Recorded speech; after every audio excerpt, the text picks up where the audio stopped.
S বানিয়েছি। এটা 1/4 inch ডায়ামিটারের rod, এটা এস বানানো হয়েছে, যেটা দিয়ে যে ওজনটা করা হবে সেটা দেওয়ার জন্য। আর এখানে যে সমস্ত ওজনগুলো করা হয়েছে ওগুলো সব একটা একটা করে তৈরি করা হলো। যেমন এখানে ফ্যানের কতগুলো স্পেয়ার অংশ, ফ্যানের যে রড ঝোলাবার, সেগুলো খারাপ হয়ে গিয়েছিল, সেগুলোকে সব জোড়া লাগিয়েছি।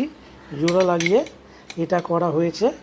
এটা 500 গ্রাম, এখানে 500 গ্রাম লিখে রেখেছি। এখানে এই 500 গ্রাম, এই 500 গ্রাম, এটা এই 500 গ্রাম,